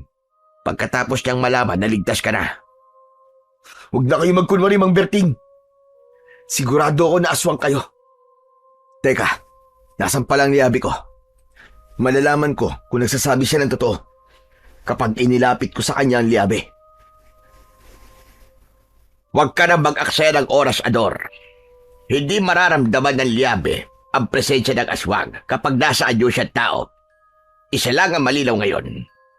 Ikaw ang vigilante at alam na ni Berting ang tungkol sa iyong pagkatao. Ngayon nasisiguro ko na ikaw ang vigilanteng matagal ko nang hinahanap. Inaaresto kita sa salang pagpatay sa mga taong nagkakasala sa batas. Ano? Teka, sino ba talaga kayo? Ako si Lieutenant Roberto Sarosa. Isa akong undercover agent na layuning hulihin ang bigilanting naglalagay ng batas sa kanyang mga kamay. Kung ganun, hindi totoong labas kayo ng kulungan. Ganun na nga. Kaya sumuko ka na. You are under arrest. Teka, sandali. Hindi taong pinatay ko kundi aswang. Pasensya na. Hindi ako susuko sa inyo. Mamamatay na muna ako bago mo ako mahuli. Kung ganun, mapipilitan akong daanin ka sa dahas. Kaya huwag ka nang magtangkal lumaban. Nasa labas na ang aking mga tauhan. Bakit akong inaaresto mo? Si Mang Randy, siyang dapat mong hinuhuli dahil siyang tunay na masama. Isa siyang aswang. Maging siya ay kasama sa aking misyon. Ngunit mas nauna kitang nahuli kaysa sa kanya. Kaya sasama ka sa akin sa ayaw at sa gusto mo. Sandali lang, Lieutenant. Ibaba mo muna ang baril mo. Hindi mo kailangan gawin to sa aking apo. Pasensya na ho kayo, Tatang Ben. Pero kasama ito sa trabaho ko. Ang hulihin ang isang taong nagkakasala sa batas. Sige, iputok niyo na ho ang baril niyo, Mang Berting. Tutal, kaya ako nagkaganito ay dahil rin sa inyong mga pulis. Pinalaya ninyo ang taong nagkasala sa aking ina na si Fortesa. At pagkatapos, ako naman ngayon ang hinuhuli nyo. Ganyan ba ang batas na pinagsisilbihan nyo? Nang magtama ang aming paningin ni Mang Berting, nakita ko ang pangingilid ng luha sa kanyang mga mata. Nanginginig ang kanyang kamay habang nakatutok sa akin ang kanyang baril. Tama ba narinig ko? Ang pangalan ng nanay mo ay Fortesa. Fortesa Talento ba ang pangalan ng nanay mo, Ador? Mabuti naman at alam mo ang buong pangalan ng babaeng pinagkaitan nyo ng ustisya. Ibinaba ni Mang Berting ang kanyang baril at bigla siyang hindi mapakali sa kinatatayuan. Hindi siya makatingin sa akin. Kaya naman, nagkaroon ako ng pagkakataon para makatakas. Mabilis kong hinablot ang liabe na nakapatong sa lamesa, kasabay ang pagtalon ko sa bintana. Ador! Ador, sandali! Hindi ko na pinansin ang pagtawag sa akin ni Mang Berting.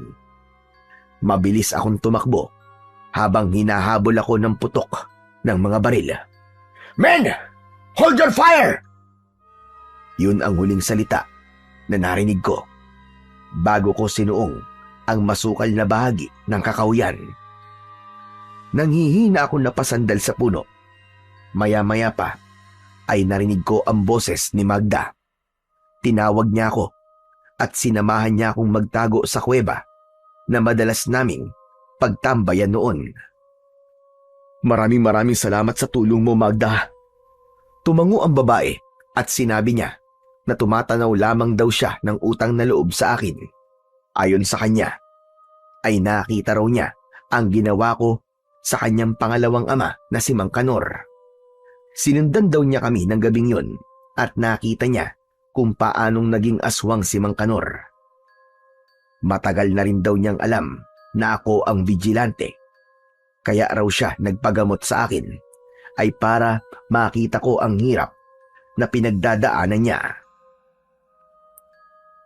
Kaya pala sinabi mong ang vigilante ang dapat na magparusa kay Mang Kanor. Dahil alam mo na ako yun. Sunod-sunod ang ginawang pagtango ni Magda sa akin. Saka ako nahiga sa malapad na bato. Maya-maya pa ay nagpaalam si Magda na kailangan niya nang umalis para umuwi sa kanilang bahay. Babalitaan na lamang daw niya ako kapag meron siyang narinig tungkol sa akin. Nang mapag-isa ko sa loob ng kuweba, bigla kong naalala ang tungkol kay Mang Berting. Hindi ako makapaniwalang undercover agent pala si Mang Berting. Pero bakit kaya siya natigilan kanina nang marinig niya ang pangalan ni Nanay? Napatanaw ako sa labas ng kuweba dahil iniisip ko ang naging kilos ni Mang Berting kanina. Saka ko pinagmasdan ang liabe at isinuot ko yun sa aking kamay. Pagkalipas ng 6 na oras, madilim na ang paligid. Yun ang tamang oras ng muli kong pagganap kay Mang Randy. Ngunit natigilan ako sa paglabas ko sa kuweba. Tumambad sa aking paningin si Lolo Ben. Bihag siya ni Mang Randy. Ador, apo! Tumakas ka na! Iwan mo na ako! Vigilante! Tatakas para iligtas sa sariling buhay? Imposible naman yata mangyari yon. Hindi ba, Ador? Hindi ko kailangan tumakas. Lalo na ngayon na nandito ka na. Pakawalan mo si Lolo Ben. Ako lang ang kailangan mo at huwag mo siyang idamay. At sino naman ang gagamitin ko laban sa'yo? Ang gusto ko, magpalit tayo. Ibigay mo sa akin ang liabe. Ibibigay ko naman sa'yo ang matandang walang silbi ito. Huwag kang papayag sa gusto niyang mangyari, Ador. Niloloko ka labang niya. Wala siyang balak na pakawalan ako. Dahil sa galit ni Mang Randy, sinuntok niya sa sikmura si Lolo Ben. Namilipit ang matanda dahil sa labis na sakit. Pagkatapos, biglang nagpalit ng anyo si Mang Randy. Naging aswang na awok siya at itinutok niya sa leeg ni Lolo Ben ang mahaba niyang kuko na animo ay mga patalim. Siguro naman, mapipilitan ka nang ibigay sa akin ang liabe. Huwag mong sasaktan si Lolo Ben. Sige, ibibigay ko na sa iyo ang liabe. Pakawalan mo ang lolo ko. Ano pa ang hinihintay mo? Hubarin mo na ang liabe ang magpalit na tayo. Bilisan mo, dahil mabilis akong mainip. Baka hindi ako makapagpigil. Mapatay ko na ang matandang ito. Napansin ko na unti-unting bumabaon ang mga kuko ni Mang Randy sa leeg ni Lolo Ben. Nang huhubarin ko na ang liabe. Biglang tinabig ng matanda ang kamay ni Mang Randy. Kaya naman nakawala si Lolo Ben mula sa pagkakahawak ng pinuno ng mga aswang na awok. Nagulat ako nang biglang magpalit ng anyo si Lolo Ben. Naging aswang siya na awok. Hindi! Hindi maaari! Ikaw ang aswang na tumulong sa akin! Isa kang aswang, Lolo Ben! Patawarin mo ako, Ador. Ito ang dahilan kung bakit tumigil ako sa pagiging manunugis ng aswang. Dahil nalunok ko ang peras na iniluwa ng matandang aswang. Kaya ako ang nahawa ng pagiging aswang. Kung ganun, ikaw pala nakakuha sa mutya ng aking ama na si Dolpo. Humanda ka! Ikaw pala ang pumatay sa kanya! Mabilis na inatake ng kagat ni Mang Randy si Lolo Ben. Tinamaan ng matanda sa kanyang balikat. Napaluhod siya sa lupa. Kaya naman, lumapit ako sa kanilang kinaroroonan. Ubod lakas kong sinuntok ang muka ng pinuno ng mga aswang na awok na si Mang Randy. Bumagsak siya sa lupa. Umangil siya ng malakas na parabang nagtatawag ito ng kasama. Kasunod ng paglitaw ng maraming baboy ramo mula sa likod ng mga puno. Sabay-sabay silang umatake sa akin. Sige, patayin niyo ang hayop na yan. At ako naman ang bahala sa matandang ito. Habang abala ako sa pakikipaglaban sa mga alagad ni Mang Randy, kitang-kita ko kung paanong naglaban ang dalawang aswang na sina Lolo Ben at Mang Randy gamit ang kanilang bibig. Nagpalitan sila ng kagat. Bumaon ang kanilang mga kuko sa katawan ng bawat isa. Ngunit dahil matanda na si Lolo Ben, tinalo siya ni Mang Randy. Bumagsak siya sa lupa habang nagtamo ng maraming sugat sa katawan. Mabilis akong kumilos. Pinagsusuntok ko sa leeg ang lahat ng mga aswang na umaatake sa akin. Napatay ko silang lahat.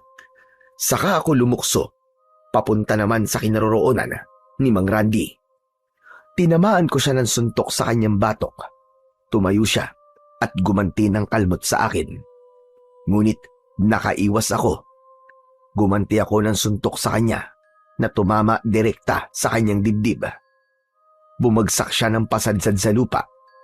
Kaya naman, nagkaroon ako ng pagkakataon para lapitan si Lolo Ben. Lolo Ben, ayos lang po ba kayo? Tumango ang matanda habang sapo ng kanyang palad ang sugat niya sa dibdib. Huwag niyo po akong iiwan, Lolo Ben. Kaya niyo yan. Lumabang kayo. Malakas po kayo, di ba? Wala ka nang magagawa. Malapit na siyang mamatay. Sa dami ng tinamo niyang sugat sa katawan. Tsak, naiiwang ka na niya. Masamang tingin ang ipinukul ko sa nakatayong si Mang Randy. Diablong buang ka. Sisiguraduhin ko na ikaw ang mamamatay at hindi si Lolo Ben.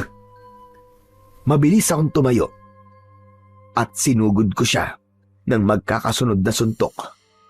Naiiwasan niya ang bawat pag-atake ko at nakakaganti siya sa akin ng kalmot na tumatama naman sa iba't ibang parte ng aking katawan. Muli kong sinambit ang orasyon. Lumitaw ang malakas na liwanag mula sa aking liyabe at sa 2 beses na pagsuntok ko sa katawan ng pinuno ng mga aswang, nadurog ang kanyang mga buto sa dibdib. Sumuka siya ng dugo at nawasak ang kanyang tiyan at leeg. Pasigok-sigok siyang nakatirik ang mga mata. Ilang sandali pa, dumating naman si Mang Berting kasama ang kanyang mga tauhan na mga pulis. Lumapit sila sa aming kinaroroonan.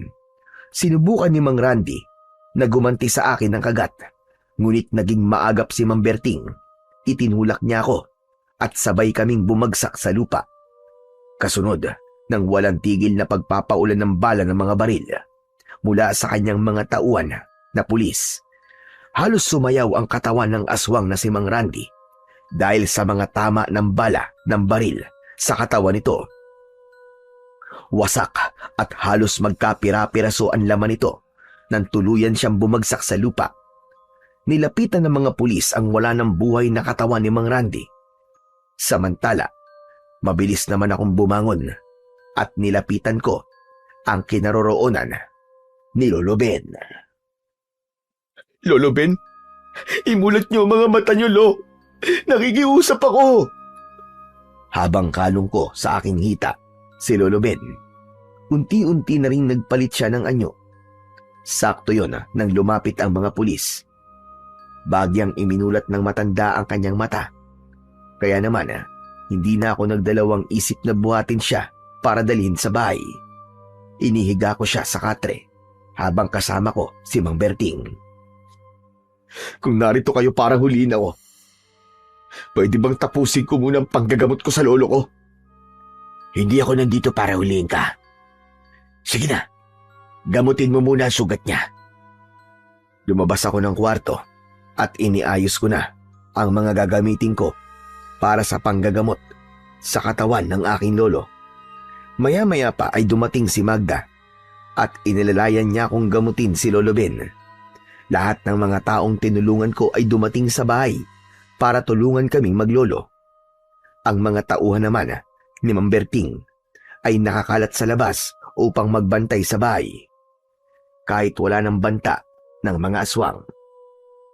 Pagkatapos kong tapalan ng dahon ng katakataka ang sugat ni Lolo Ben, nilagyan ko naman yun ng langis na gawa sa apdo ng kobra.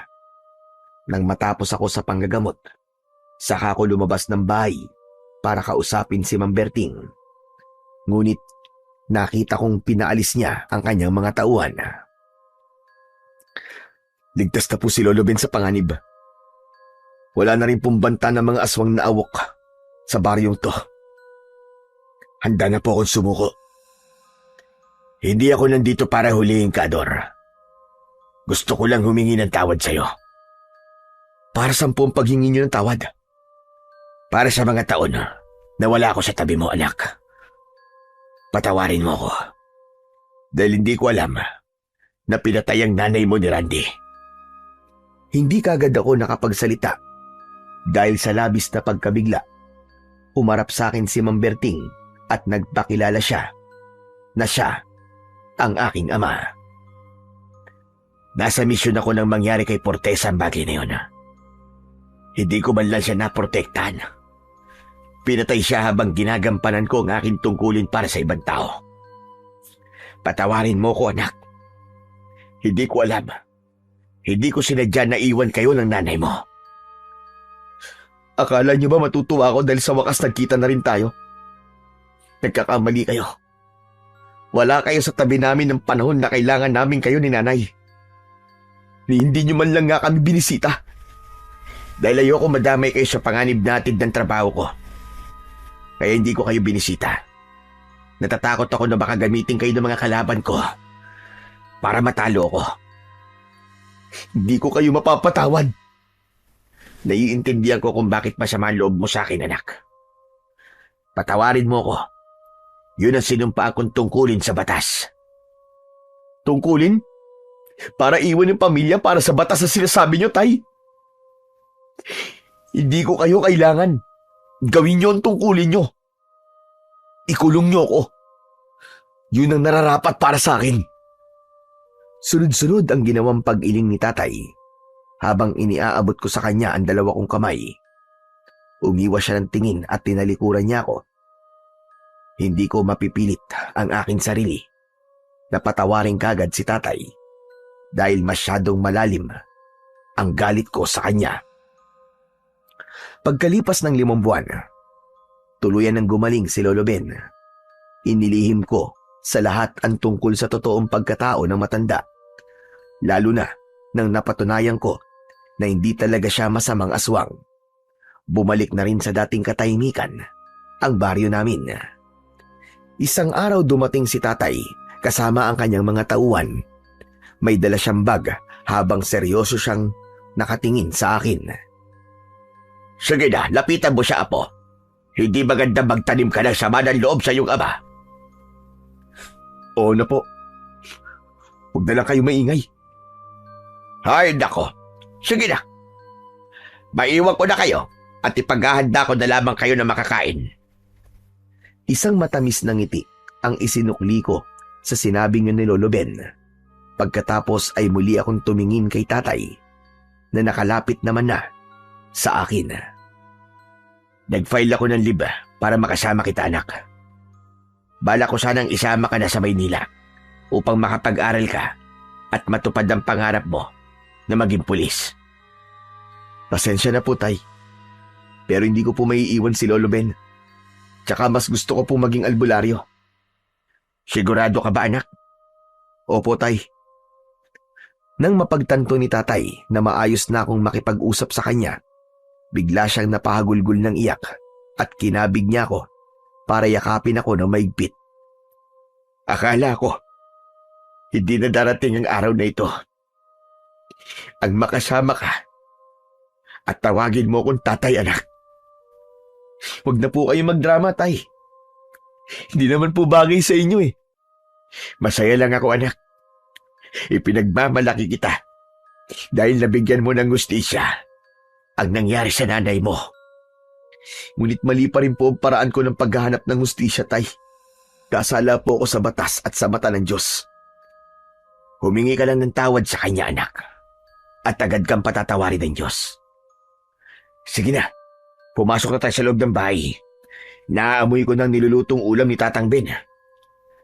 Inakbayan ako ni tatay papasok sa loob ng aming bahay, habang ang kanya namang mga tauhan ay naiwan sa balkonay at inabutan na ng pagkain ni Lolo Ben.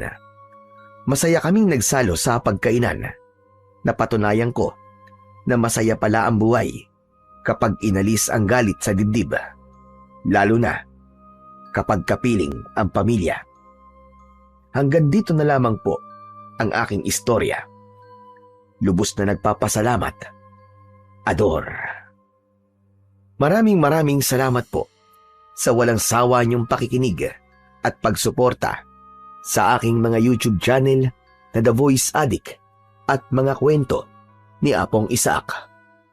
Hanggang sa muli at pagpalain nawa kayo ng Diyos na may kapal.